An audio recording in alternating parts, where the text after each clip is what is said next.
Hey, yo, everybody, welcome to the Amalgam Games Lab. I'm your host, Shannon Hagler, alongside Keena Johnston. I have a literal soapbox now. God. Son of a... I didn't bring it down just to make that joke. I just came up with it. Damn it. This is the show where we talk games and the gaming industry at large. Before we get into it, we'll talk to housekeeping. If you like what you're about to watch, please like below, comment, share, subscribe. If you have any questions, also remember you can leave a comment or email us at amalgamshow@gmail.com.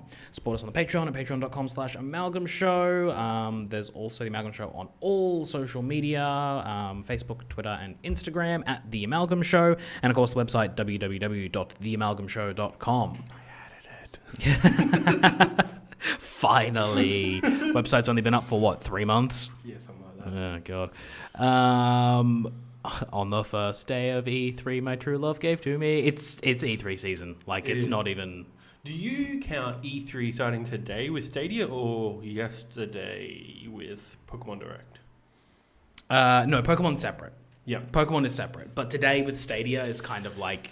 Yeah. Although E3 doesn't actually officially start until Monday here in Australia, it definitely kicked off today with Stadia. Like, that's definitely the first. You make the argument this week with all the announcements and leaks and stuff. Yeah, this entire week with leaks and preambles and announcements and all that kind of stuff. Like, E3 has gotten, it's this weird, we'll talk about it in a bit, but it's a weird thing of, like, it's gotten simultaneously longer and shorter over the last several years. Yeah. It's like there's more announcements happening way beforehand, but the actual event itself is like, you know, hemorrhaging press conferences, so it's super weird.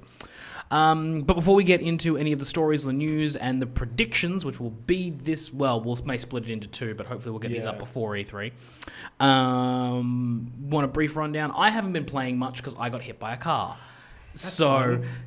Not as bad as it sounds, but also there's insurance-y stuff happening, so I'll wait till a later date to tell the full story, probably on an Amalgam show. Yeah. But I just played more Pokemon over the last week because I got hyped for that, so I've been doing that. But I can see here, you finished 10-2. I did finish 10-2. How did that treat you? What a odd game. That's a statement. Yeah, like... I said before, I really like the battle system. The story, like the next note I've got, I ended up just watching Last Mission, because when I realized it was a roguelike, I'm like, oh, this is cool, but not, I can't just switch. I can switch like that, but I don't want to. This. I'm like, and then when I saw how long it takes, I'm like, I'll just watch the 40-minute cutscenes that there are. Just like in that, there's more drama, there's more character development than in the whole of 10-2. I'm like, wow, this is an actual good epilogue. Whereas like 10-2, I'm just like, there's no real character anything. Yeah, like, it's all. Like I said it last week, it's all just lore and story building. Like it only has more emotional depth the more you know about Spira as a whole. Yeah. And then it has depth, but coming just off of the back of 10, it's like, okay, characters, Shu Yin, who? Yeah. Again, he actually makes sense if you know more background. Other than that, he's just some dude. Even in the context that is provided without digging deep in 10-2, I think he does make sense. It's like, he makes sense, but I mean, his character and his motivations in the story make sense, but the actual like metaphysical concept of Shu Yin makes more sense. I think the interpretation I got of it was that because Tidus is a dream, Shu Yin was kind of his template for. That was how like dreams get reinterpreted differently, and then, like that ended up shooting out Tidus. That's again, what I got the impression of. It's really weird. It's like, yes, but no. But yes. I feel... But no. There probably are answers, because I feel 10's fiction is better than whatever 10-2 tries to do. Well, the thing is that the fiction is the same. It's just that 10-2 is... Like the connection, because like 10... Like... He just lived in the past, but then came to the present. No. But then, but he was a dream. But then how does Jack also a dream? The first thing that you have to learn about Final Fantasy X is that there is no time travel. Yeah, I gathered that was Yeah, the thing. yeah. But like the way it's presented, The way it's presented at the Jack start has to come from somewhere as well. Yes, and then like I said, once that's all explained, Shuyin makes more sense metaphysically, like why he exists as an idea or a concept. Within the Final Fantasy lore is like, oh right, they're explaining a thing that never needed to be explained. Got it. Cool. Right, that's Final Fantasy X-2 in a nutshell. Yeah. But no. Well, now that you finish that up, we'll I guess post E3. Yeah. Maybe post exam season for you or whatever. We'll look at maybe doing some in-depth videos about those two games. Yeah. And get a bit more out of them. Yeah. I also listened to Will. Have you listened to that? The audio drama that plays over the credits? Yes. Oh God, a long time ago, but yes, yeah. I went from last mission to that, and I was eating dinner while listening to it. And I'm like, what the fuck? Like, I got it, but then like Ensign's back. I'm like, what the fuck? Yeah, it's not. I kind of like the idea that like someone really wanted Sin to come back. Yeah, Like, and if that does ever get picked back up again, I'd like to there explore was that. the rumors, speculation always said that there was meant to be a 10-3. It was like back in way back in when 10-2 released because the whole thing was. Did the merger mess it up a little bit? No, because the merger was part of it. So when the merger happened, maybe it was just before, but whoever was at the top of Square Enix at the time, the reason 10-2 was released was because they said that Square Enix as a company needed to start finding a way to make more money off of their existing IP rather than continually making new stuff every single time. Yeah, because that's expensive. Exactly, and the idea was like, we've got a game that everyone loves and we can use the assets from it to make a sequel. It's cheaper and we can make a bunch of money for like a fraction of the cost because we can just reuse the assets. Yeah. And we ended up with 10-2. And the story was fleshed out to have possibly a third one as well, very much like the Lightning trilogy. Yeah. Which, honestly, I would be here for if they wanted to finish that story off properly, because 10 is a self-contained story, needs no help. Yeah. 2 opens up some possibilities that are really frustrating, and if you don't tie it off, it's just kind of, it makes 2 even worse of a game. Yeah. And adding in a 3 might, kind of like how Lightning Returns wraps everything up for the 13 trilogy. If you don't have that game, it's kind of eh. Yeah. If you do have that game, it's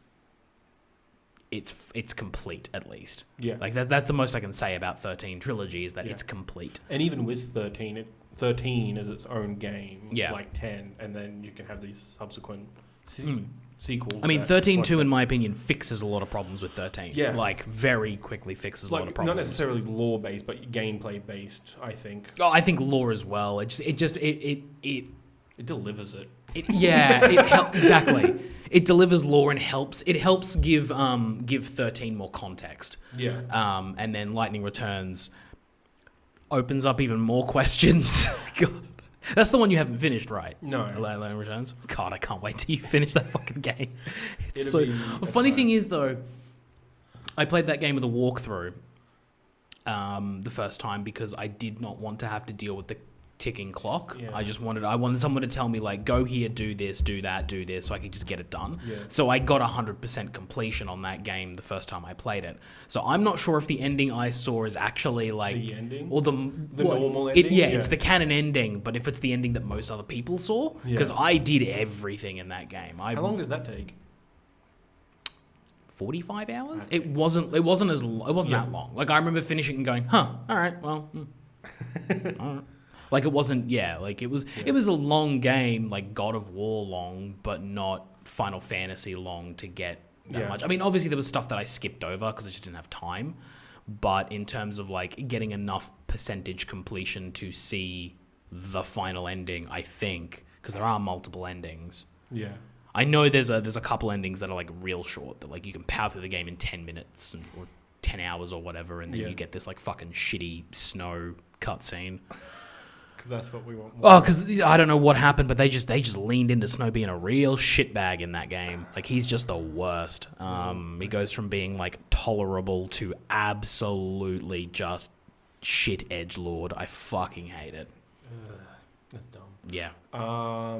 That was the thing I did after 10. Like, I did everything I wanted to do in that game. There were, like, 2 mini games that were quite, like, Blitzball and...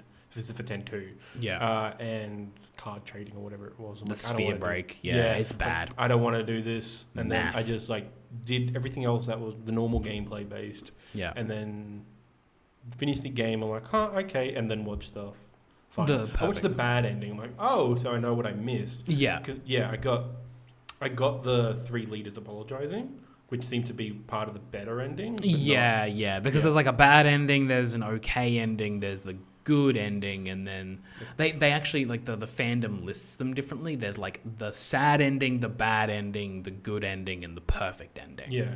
And the perfect ending, I couldn't be bothered to work for that perfect ending. Oh, like, no. I know what it is, but I couldn't be bothered to work for it. Have you seen it? Yes, again, once possibly, because I didn't bother YouTubing all of the endings on 10-2 or anything like that. I just kind of played it and was like, oh, okay. Yeah, that's fair.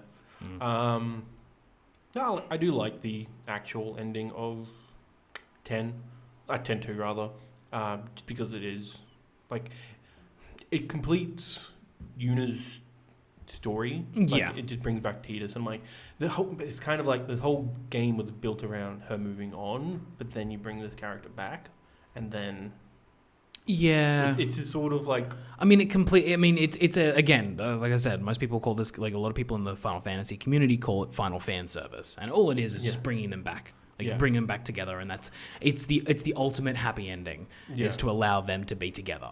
Yeah. Sure. And that's why I would be curious as to what a 10-3 would be, because you would assume it would work off of that ending as being canon. Yeah. I think that is the canon ending, because last mission in the remastered version assumes you have the 100% ending. Yeah.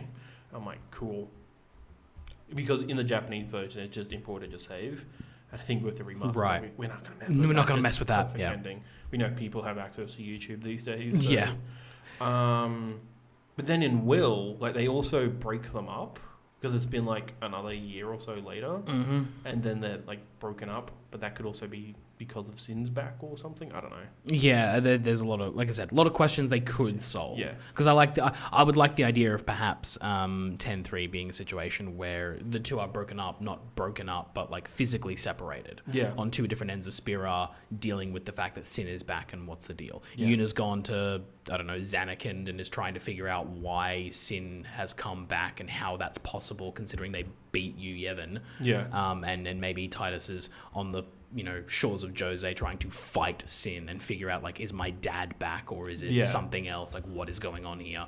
And so, like, 2 different perspectives on the same problem, trying to figure it out again would be cool. But also, there's a part of me that's just like, Sin again, really? Like, come that on. was the thing. I was surprised. I'm like, oh, really? We, like, really finished that, like... Yeah, that was the whole point of 10. Like, it makes 10 pointless, which is frustrating because that's the best game so far. Yeah. I don't know. That'd be interesting. Yeah. And then I found the novella, which has been translated from Japanese to French to English. Oh, that's... Sure. I'm sure that's a good localization. No problems with that. It's not official. Yeah, no problems with that like, at all. Yeah, so I'm, like, reading through it. I'm like, there are so many spelling errors. So I'm just keeping it in Word and editing it as I go. Oh, wow. I probably will give up on that. Or if I finish it, they'll release, like, Yen Press will finally... Yeah, finally get around to it. Yeah, of course. Because they're published... They must have just got the license or something, or just getting their ducks in a row, because they're releasing, like, everything, like, all the 13 short stories, all the 7 short stories. But then, what was it? Squared partnered up with Penguin and are now publishing the 15 book, which is all the DLC stories that never got DLC'd. Oh, good. They just I hate it. into a book. They probably had it all written, like, we need to get this out somewhere. Yeah, I hate it. Yeah. Anyway, I see here you also been playing DMC5? Yes, DMC5, the game that killed my PlayStation. Oh, is that what killed it? Yeah. Right. I got through the prologue in Chapter 1, and then I was installing Uncharted The Lost Legacy off the disc. I was playing DMC digitally. I'm like, DMC's fun, I'm getting into it, and then I tried to eject the Uncharted, and then it just wouldn't. I'm like, it just started not crashing, just wouldn't eject, and then I'm like, okay, I'll go into the settings and remove disk, and then that started like, I'm like, reset. And then it just kept in the loop for like 10 minutes. Oh. I'm like, and then it said, do not remove from all. I'm like, I'm going to have to. And then I just killed my PlayStation. I tried to like do every system's like reset that wasn't initialized in format. Right. But I had to. You had to initialize in format. Yep. And now you're in the process of re-downloading your entire PlayStation library. Yeah. Yay. At least the stuff I want on my console. Yeah. Which is a lot. Yeah. And everything is 50 plus gigs on a 10 megabit thing. I was going to go to my brother's place, but he's in Ballina because he has cable.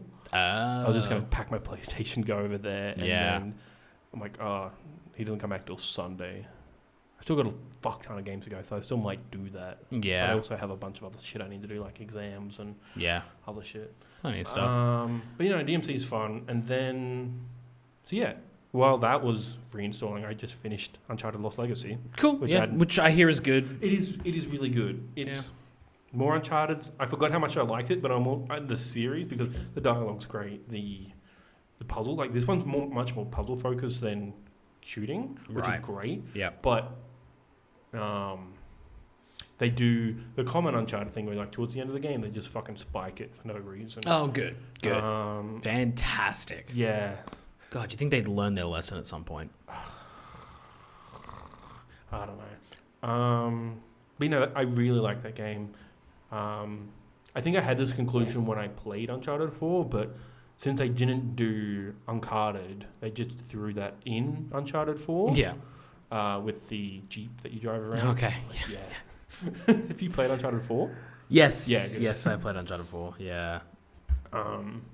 Uncharted 4 was good. I really enjoyed that. Yeah. I really enjoyed that game. Yeah. A lot of people, like I see people play and some friends play the Uncharted series and like, I'm going from 3 to 4. I'm like, my brain's like, no, you got to play The Last of Us first, which is not part of that universe. But for me, starting from Uncharted and going through to like Uncharted 4, you need like Last of Us shows the development of the studio. Yeah, I can see that. But like influences, like I'm not going to say you have to play Uncharted, but my brain just puts that in. Yeah, no, that's fair. I can see that. Of Naughty Dog. Yeah, no, I can see that. Which it is, but like, to fully appreciate what. I mean, I remember when Uncharted 4 came out, I had never like just before it had. A couple months before it released, I'd never actually finished the Uncharted trilogy. I had played 1 and 2, and I'd never finished 2 and never played 3. Yeah. So I got the Uncharted collection that they released beforehand. I played through all of them in the run up to 4 and then played 4. And like, it's fine. You don't like... Oh, yeah, no. Doing that, you can... There's still a maturation that happens between 1, 2, and 3, but you're right. Without The Last of Us, it's kind of jarring how mature it gets from 4, like from 3 to 4. Yeah. And what they do differently there. Yeah. I think Uncharted 4 still has a lot of flaws in it, though. Such as... So I think that game pretty darn good. It is pretty darn good, but I think it's a bit tropey. A bit too... And... Oh, man, like I honestly haven't played that game since it released in 15? 16? I think it's 16. 16? Yeah. Jesus. I haven't played that since then. But I remember... just feeling annoyed at a certain point with the way the story was going. And what they had chosen to do with the brother, I think was specifically my annoyance there. That when I think there's revealed that the whole story is a construction and a lie that he tells Nathan. Which story? That he was like being chased by some mafia mob or some cartel, and then he was going to die if he doesn't do the thing. And it just, like, it got to that point, and I was like, oh, this is just shitty. Like, the whole thing's just shitty. Yeah. I think, the brother is the weakest part of both Uncharted 4 and Lost Legacy. Yeah. Like, I think Sam's not a great character. Yeah, I just didn't like anything about... Like, they rushed him in. Like... Yeah. I think what rubbed me the wrong way was the fact that Nathan Drake has a brother. Like, that was just like, oh, you're just going to jam this in here in the 4th Uncharted. The 5th Uncharted. Yeah, I don't... Yeah, whatever. Golden Mist is good. It's fine. But yeah, you're just going to jam this brother story in the fourth Uncharted and then expect me to have an emotional connection with both of them? Not going to happen. Yeah. I had more of a connection with Nathan's family. Yeah. They were great. And especially because they picked a character that had been previously in the series and yada, yada, yada. Like, it was good. It was really, really good. I really, really enjoyed that dynamic and playing Crash Bandicoot. Yeah. The thing that sticks out the most for me about Uncharted is just a whole couple of chapters where it's just him and Elena discussing their entire lives and relationship, and then it does it really well. Like, it breaks it up, so it's not just a couple arguing. It's like, hey, we got some shit to do, we got some climbing to do, but also let's talk about what's on our mind. And it felt cathartic after the full games, and just he's good, he's just, and it resolved. And the performance in that. That's when I think about Uncharted 4, I think about those couple of chapters. Yeah, the performances in that game are spectacular as well. And the villains are good, and I like that there's not much. I remember the villain now. Yeah, I remember Wraith is great. Good name too. Sorry? Wraith. Oh, yeah. Yeah. But his. I like that it wasn't a supernatural ending either. It was just a dude and a sword fight in a crumbling. Lost Legacy does the same thing. No supernatural shit. They just ditched that. I'm like, I kind of like that because it just makes it more Indiana Jonesy. Yes, They have. It's always been a leap of logic because for the most part, those games are realistic until bam, El Dorado zombies or whatever it was. Yeah, bam, blue men people. Yeah. I'm like, this comes out of nowhere. It was kind of the thing for me that it was missing. It was just I kind of like the goofy supernatural shit, so let's just go there. Yeah. If you're but they did a more grounded story. But I mean, I might give Lost Legacy a try one day, but honestly, looking at the back end of this year, not going to be this year. Oh yeah, no, it's a perfect I played a little bit of it, and then the next day I just knocked it out. And it's nice and short. Yeah. And it's got a small cast as well. Yeah. It pretty much just Chloe and Nadine. Yeah, which is great. I love those characters. Yeah, those characters are great. And they both get character development and inter-character personal? No, that's not it. It's just inter-character not personal development. Right. My brain broke. Yeah. But anyway. Yeah, it did. It was... I enjoyed it. It's fun. Yeah. The audio design, that's what I wanted to talk about, was really good as well. They had the custom sound thing that you can do through the sound app. Headset Companion. Yeah. They don't have Lost Legacy, but they have Uncharted 4, which I guess probably the same system. engine. Yeah. Yeah. So I used that. I didn't really notice until the final level because it's a train. Cool. Mm-hmm. Another train sequence, but because the different carts have different. Their metal or their wood or their another substance. Yeah. You could, the gun firing does sound different. Oh, cool. They just sound more hollow and stuff. I'm like, oh, this is really cool. Yeah. That's all I gotta say. It was just interesting. Okay. Also, Lost Legacy has a giraffe moment from The Last of Us. Oh. Yeah. I'm like, oh, this is nice and sweet. Oh, okay. Cool. Yeah. All right. Well, I'll give that a shot. Also bought for $10 Gato Roboto. Is that actually $10 in Australia? Yeah. Nice. It's $10.20, down from $12 something. Oh, okay. What system did you get on? Switch. Switch. Cool. Yeah. I've heard good things about Gato Roboto. Yeah, I was on Silicon Era. I'm scrolling through, and I'm I just saw is this Gato Roboto? And the thing was it's a cat in a mech suit. Yeah. I'm cool. Yeah. And a Metroidvania. I'm oh. And I scrolled to the bottom of the article and it's available now. I'm whoa! Booted up the eShop. Just it's $10. Even if this game's not that great, because I'd heard about it, but I had no context of what this was.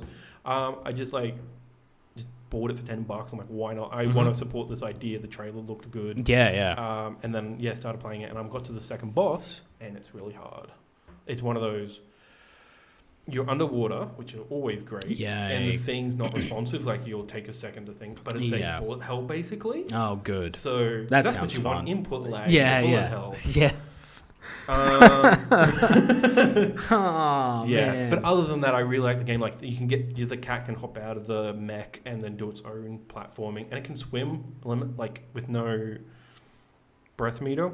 Oh, okay. It just has unlimited air. I'm whatever. Okay. But yeah, you do all this stuff and then you can respawn your mech to you basically after that. And then it just does all these cool systems and it added the underwater vehicle, which was good up until that moment, yeah. I really like it. Apparently it's really short, but I don't know if I'll ever beat that boss because it's really hard. And the bosses have like really long health bars. Right. And you can't upgrade the submarine. Like, you can upgrade your mech, like, give more, like, now I have 9 lives as opposed to 5, and I can do more damage with the rockets. But this is just 5 hit points and 5, and just regular things. I'm like, oh. Yeah, that sucks. Yeah. Yeah. Oh, well. But other than that, it's really, really good. Cool. I enjoy it. And I've been fucking around with remote play. Yeah. You told me that basically you figured out what was causing the issue. Yeah. Well, not figured it out. It just, you undid a thing, and for some reason that works. Yeah. Yeah. As opposed to streaming straight from the PS4 to the Vita, I just stream like the long way around, Wi-Fi down, and it's better. I think I remember seeing ages ago that PlayStation Now had been improved in terms of its infrastructure. Yeah. And that's when they rolled it out to more European countries. And I'm like, cool. And I think that has been applied to remote play because I've tried Wi-Fi before and it was shit. My internet hasn't changed. So I think that their infrastructure has gotten better. Yeah. So yeah, I tried it on my iPad. That's where I pretty much started all this from. Like, this is really good, except the controls suck. Which hopefully that'll get better because then Apple announced they'll be giving iOS support for Xbox and PlayStation controllers. Yes, yeah. So that's cool. But iPad's also getting iPad OS instead of iOS. So yeah, so it's going to be a little bit weird. It should be fine. You'd think so, but it's Apple. Yeah, it's Apple. But then, and then I tried again my Vita. I'm like, oh, and then I checked the thing. I'm like, this is great. I have buttons except for the shoulder buttons. Yeah. Makes Assassin's Creed hard. But it makes like 2D games. Like, I played Sonic Mania on it. It runs, like, as fast as that game is, like, it keeps up. Okay, that's good. Running both on the iPad at 720p and on Vita. Like, this is just good. Basically, this gives me confidence that if this remote play thing can work, then the cloud can work. To some degree, even if it's not like, we'll get into it now because we'll go segue into the Stadia Connect. This I don't think it doesn't give me hope that 4K 60 frames per second is going to work like fluidly, but it does like 1080p 30 at least on most connections. Well, according to the Stadia Connect, you can get the 4K 60 frames on a connection of 35 megabits or greater. Yeah, which is.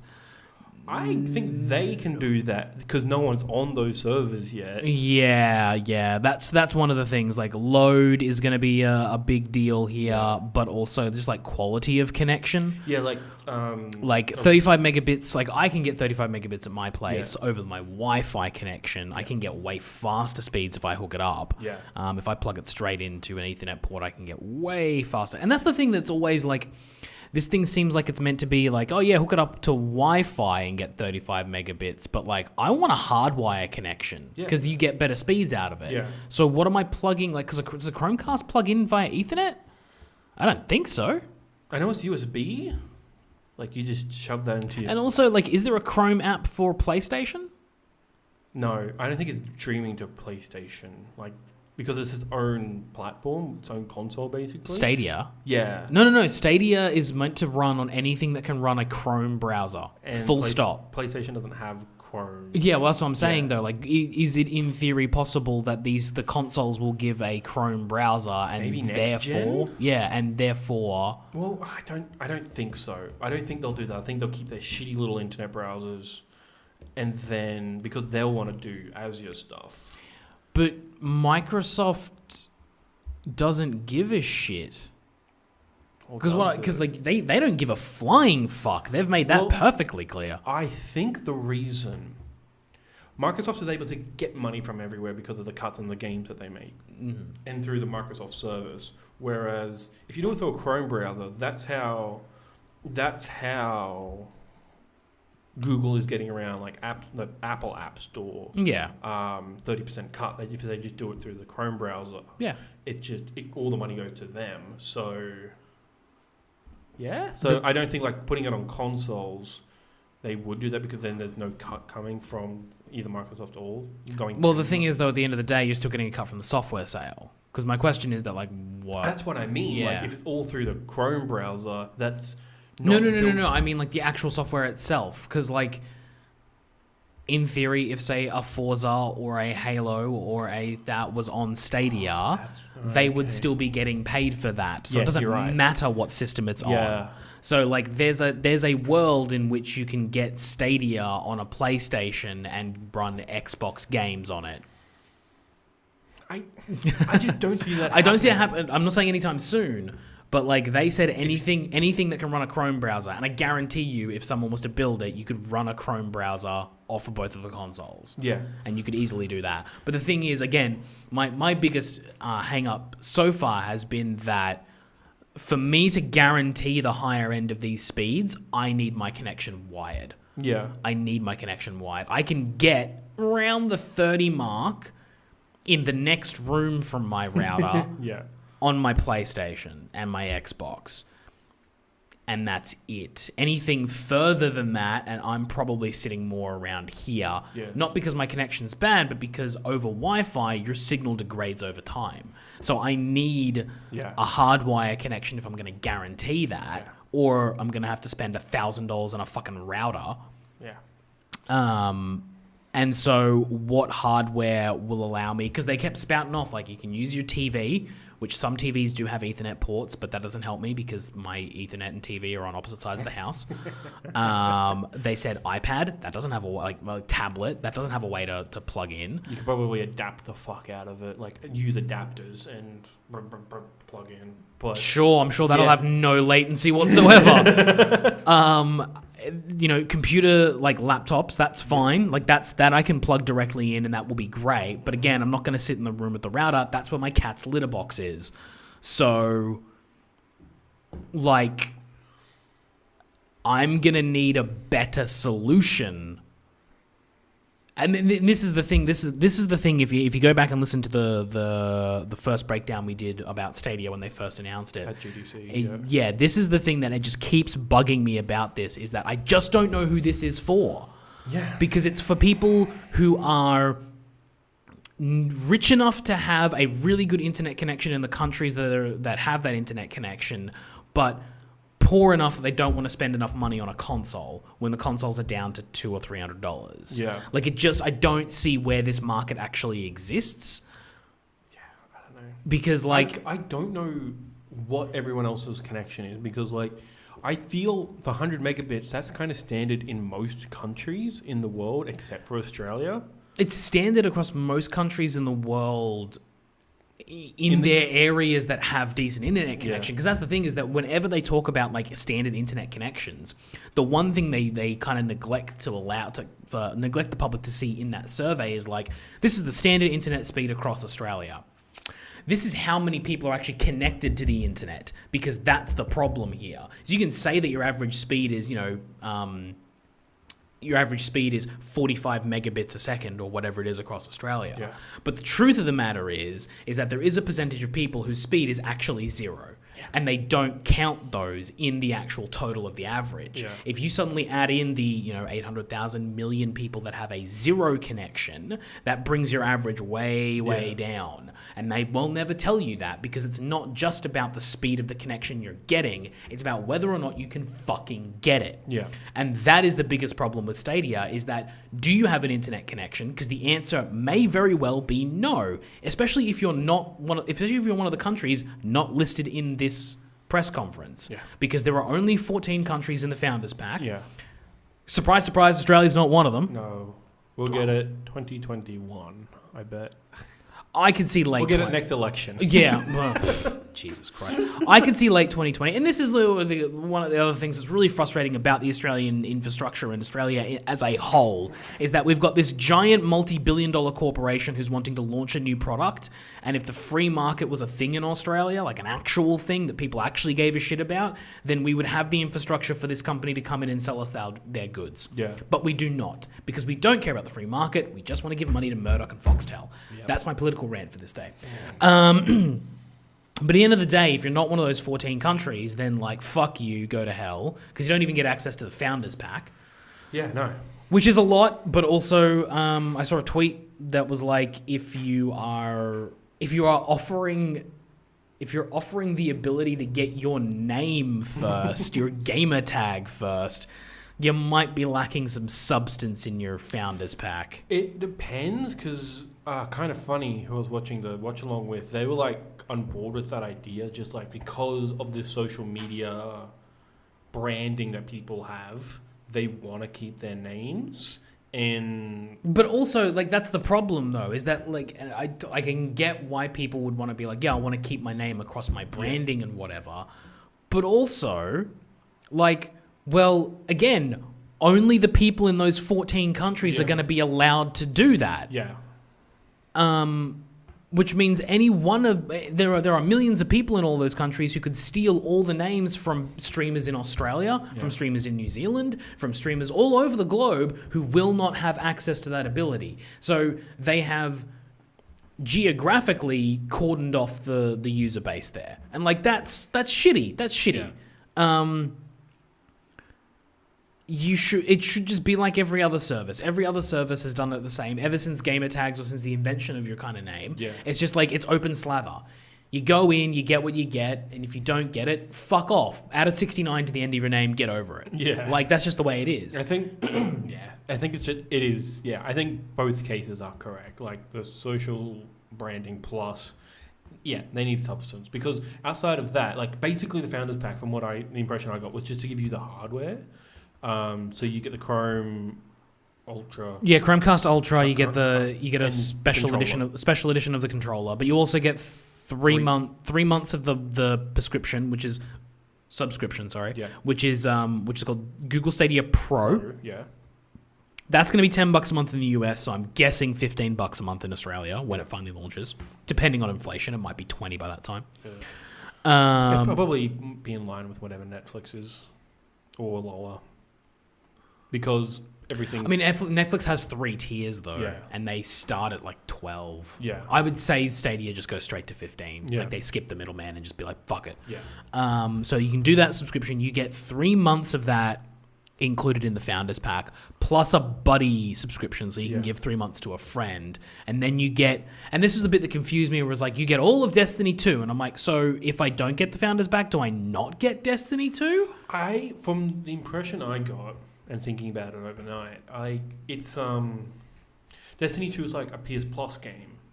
Like, you don't have Pro, you don't have access to that Destiny 2 anymore. But if you just buy it straight up, you'll have it. Right. So yeah, so my question is that when you buy the Founders Pack, will you have access to Destiny 2 the entire time?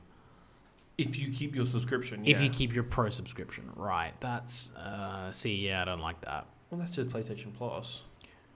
Yeah, but the thing is, the PlayStation Plus is like a $10 subscription that has always been a $10 subscription, or whatever your sub is. This is a Founders Pack where I'm paying money up front with the expectation that I will be getting this game, so that regardless, like, it should be regardless of whether I have the Pro, I should at least get Destiny 2 as part of my Stadia. I should always have access to Destiny 2. Even if I decide to cancel my sub, I still paid money for this all-inclusive package. So I'm wondering, like, are they going to, like, once that 3 months hits, if you don't re-up for a sub in 3 months, do they just cut you off from Destiny 2, or do they cut you off from everything else and you can still play Destiny 2 because you bought the Founders Pack? That's what I'm wondering. That's actually a good point, because we don't know if this is... If this comes free in the Pro subscription, then it'll be the case where your 3 months runs out. But if it's just part of this... Yeah.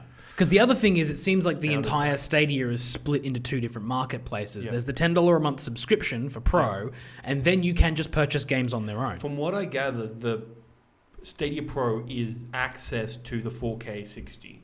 If you just use basic,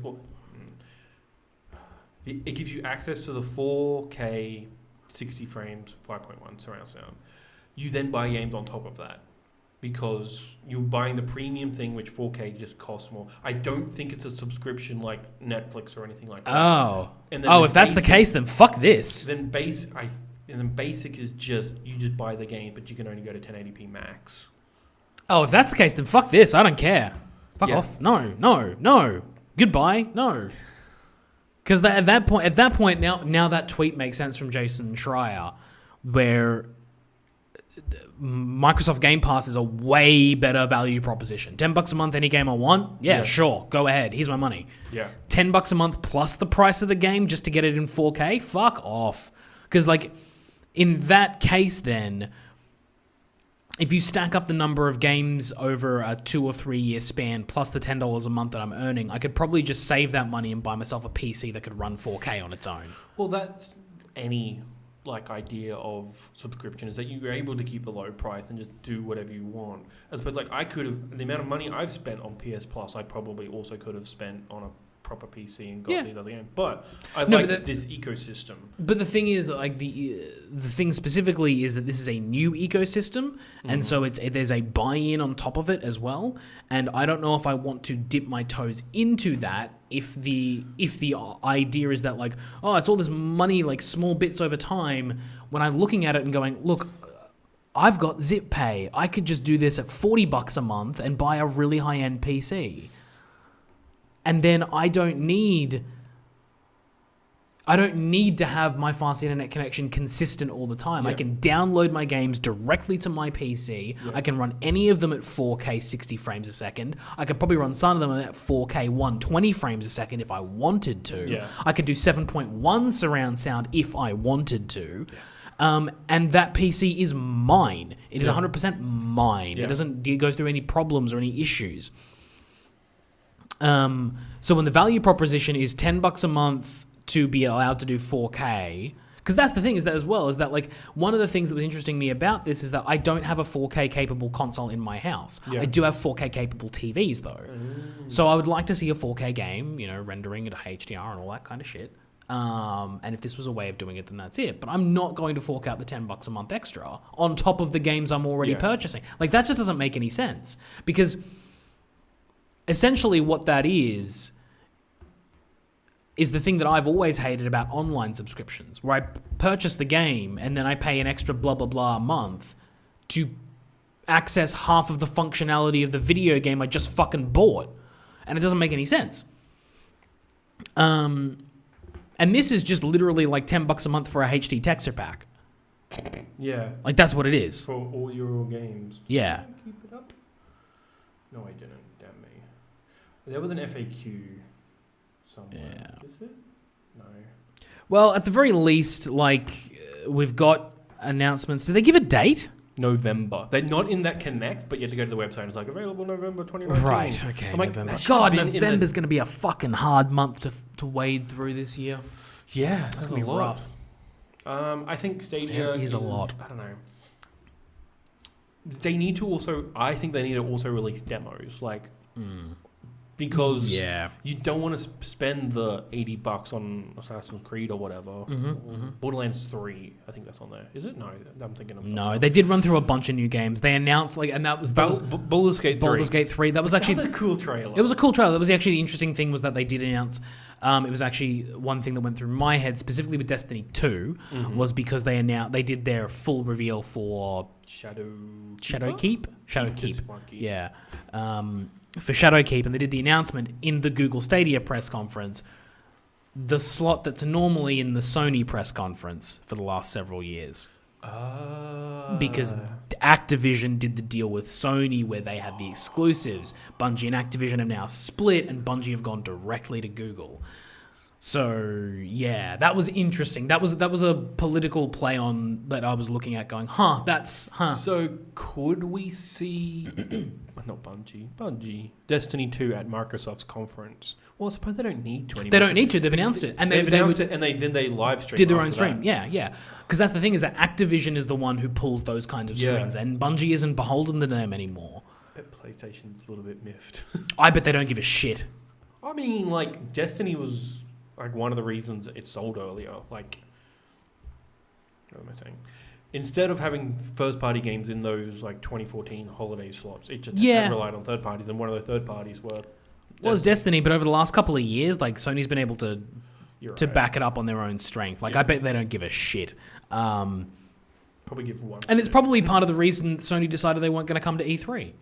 Because after Activision and Bungie split, I'll bet you Bungie was like, hey, Sony, like, as of the moment that we've split up, the contract that you held with Destiny and Activision is no longer valid. I'll bet you that was probably part of it as well. Maybe. Was that like, yeah, your deal with Destiny and the exclusivity over however many years, that was with Activision. That's no longer valid with us. And the second that happened, Sony looks at their lineup and goes, well, I mean, we usually put a slot for Destiny and we'd have a slot for this and a slot for that. And we got Death Stranding, but that's about it. And that's probably not a full press conference. And they tried them, scaled down press conference last year and it kind of didn't work. So they probably just went, pump the brakes, we'll come back next year. Yeah. Like that. Like now that those things are starting to happen, it's like starts to make sense as to why they wouldn't be there. Yeah. And I think part of that Activision Bungie split is they announced today during the Destiny live stream is that there is a free-to-play model coming out for Destiny. Yeah. I don't know exactly because it's not the full game. It's like a sort of side. It might be kind of like Final Fantasy 14, just free stuff. Not quite like it's a level 40 because that's very traditional MMO. Yeah. But just like that kind of stuff that you have access to a certain amount of content and then you don't have to opting in for subscription and stuff like that. Yeah. It's an interesting Destiny. I've always thought would go free to play, and this might be a test bed for Destiny 3. Whatever Destiny 3 will be. And they said they're not even thinking about Destiny 3 yet. Like they just want to make Destiny 2 real fucking good. Like, cool, keep going with this. This is a service game. Now that you're not beholden to the every 2-3 years you go through whatever those code names were. Which is cool on paper. It was cool on paper, but in reality, it was realistically not possible. Yeah. People were saying, just look at Warframe. Like Warframe is a game where you can go to different worlds, but they also have like really big worlds. Like they did that open world expansion with games of the first service. So like Destiny could go that route, sort of thing. Absolutely. Yeah, and they just needed time to create the game that they want to create. And I feel like now that Bungie's on their own, I am optimistic that within the next 2 to 3 years, Destiny will look like what they promised it way back in 2013. Probably. Is probably going to actually look like what we thought about back then, about like, finally a first-person shooter MMO. Like a proper one. Yeah. But it's going to take time. And like I said, that move to Google Stadia, I think, is interesting. Yeah. Because one of the things that I remember specifically coming out of Destiny Rise of Iron, I think, that expansion, which was the first one where they cut out the previous consoles because they had... Oh, okay. They had... That was quick. Because Rise of Iron was the first... It was the second. Okay. Yeah. Because it was Destiny, then the Taken King, and then Rise of Iron was the third one, and then they went to Destiny 2. Okay. And Rise of Iron was the one that I'm pretty sure Taken King was on the previous consoles as well. It might be. I'm pretty sure. But Rise of Iron was the one where they're like, we're cutting the 360 and PS3 from the ecosystem at this point. And so once you move to Destiny 2, there will be no support for those older consoles, and they were citing that like having to keep those consoles in the ecosystem was causing problems because you can't develop. We couldn't do what we wanted to do because every time we tried to push it, it was like, but the PS3 can't handle it. So fuck it. 360 can't handle exactly, it. Yeah. And then remembering that led me to think about like, well, Stadia's whole like, use an instance, we're doing all of the things, we're doing all the computing. Well, suddenly Bungie doesn't have to worry about the computing power of the console when the console is every computer on the planet. So, like that, maybe they'll be able to push their design forward. But then they'll be held back by the actual consoles. Yeah. Again, like I said, all those consoles need is a Chrome app and it'll work. That'd be... Maybe comes to this. Maybe there's some wheeling and dealing they can do where like, okay, cool, we'll allow you to run it through the Chrome app, but you sign into Stadia using your PSN ID, so any DLC purchases in Destiny, Sony gets the 30% cut still. Yeah. Maybe something like that. It's possible. Yeah. It's doable. A lot of like every account like Uplay and everything shit like that. They didn't necessarily buy stuff through like EA Origins, but they're still linked up. Yeah. And like you can download stuff from Uplay, like whatever Ubisoft rewards. Yeah, but then also remember, like last week, Microsoft and Sony did their little handshake for xCloud stuff as well, the Azure system. Yeah. So there's nothing stopping it saying that like they developed this thing for Stadia, but then turns out, in 2 years' time when they want to release it, Microsoft and Sony are both using the Azure system on their consoles. It's got a streaming capability as well. It's just as capable as Google. You can release on the consoles too, because we'll just use the cloud servers as well. Like, this whole thing is pushing everything in different directions, which is good. Yeah. But yeah, there's nothing like the Destiny one specifically was like a little bit of and then they did like the sizzle reel of all the other games that are coming out as well. A lot of well-known stuff on there. So lots of Ubisoft games. Ubisoft always there's jumps. a new thing. Fucking shove it on there. We'll make 3 port teams do this. Yeah. What were the other ones? Like I remember just Breakpoint. It was a really cool trailer. Like the song behind that. I'm like, yeah, this is a good beat. Yeah. Let's go. John Berthnall just killing whatever scene he's in, literally. Breakpoint